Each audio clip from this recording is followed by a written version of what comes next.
Ngayon naman tayo ay magbabahog ng ating mga hayop. Shoutout nga pala sa aking mga star senders at thank you nga pala dito sa aking engager at follower na sana daw ay mano natin siya mapansin. Hello ma'am, ayan po. Shoutout sa iyo. Thank you so much.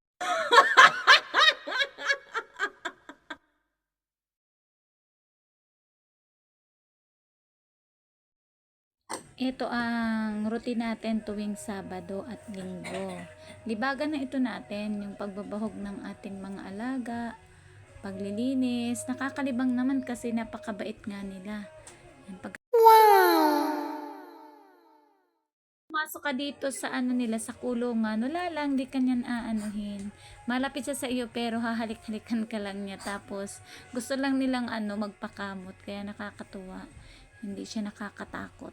Katulad yan, pumasok na kita nyo, hindi lang, basta't bigyan lang natin sila ng pagkain. Okay na dun sila. So pag lumapit sa iyo, kailangan mo lang kamutin ang kanilang katawan. Naasahan ko na din dito ang aking panganay na anak na lalaki. Kapag masama ang ating pakiramdam, so siya yung nauutusan ko na maglinis dito. Kaya nga lamang, natatakot siyang pumasok dito sa kasi yun nga, ang laki nga nung ating alaga. Medyo kapag isang kaya habang kumakain sila, sinamantala natin, tinanggal na natin yung kanilang mga tae. And, hindi naman nakakapandiri yung kanilang mga tae kasi hindi naman siya gaanong mabaho. O kita nyo, tapos na tayo magtanggal ng tae. Sunod na natin gagawin. Yun, dilinisan na natin yung banglat. Anuhin na natin, i-spray na natin na tubig. Kita niya, ang galing niya. Kapag hinihipo natin yung tiyan ng nitong bingbing na ito, nako, mahiga na yan. Ganon yan.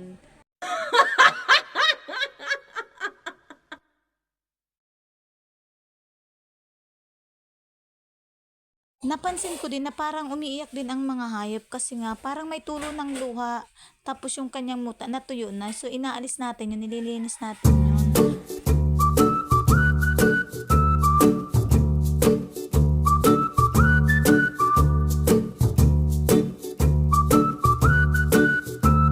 Nakakalibang din talaga ang paglilinis ng nila ng kulungan.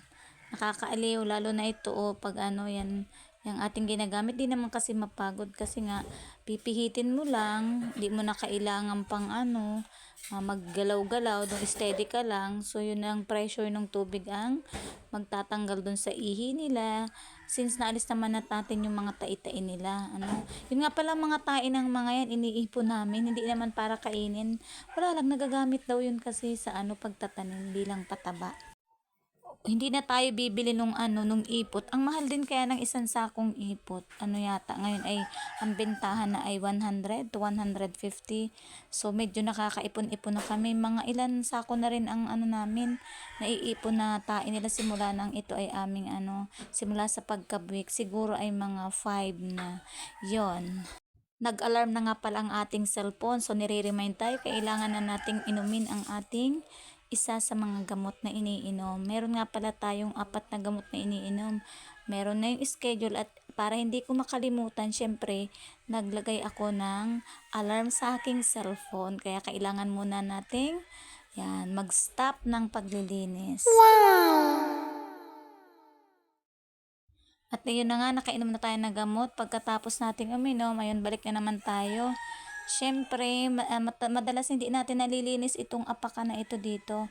Kaya, winalis muna natin yung mga yung mga buhangin. Tapos, ang dami na nalupa gawa ng apak ng tsinelas. Pag kasi ako ang naglinis, talagang sinisiguro kong malinis yan para hindi nakakadiri. Banglat na nga, 'di ba? Usually ang mga banglat nakakadiri. Ay siyempre, ako yung rin naman, ako yung naglilinis ito, kaya para hindi ako makaramdam ng ganoong feeling. So nililinis natin siya, sinitiyak natin kapag naandyan lang din naman tayo, maayos yan simula dito sa harap hanggang doon sa likod. Yung iba kasi napakadugyot na maigi, kaya Kaya yung natutunan ko nung ako'y college dun sa aking amo nun na dapat daw 'pag nagtatrabaho, nasa puso. Para yung resulta nung iyong pinagtrabahunan talaga namang kapuri-puri, walang masasabi, walang kapintasan. Totoo naman yun. Kumbaga kung atin talagang pag-iisipan yung bagay na yun, totoo. Kapag labag sa loob mo yung ginagawa mo, ang resulta, hindi maganda. O, di ba? Salamat po dun sa nagturo sa akin. Thank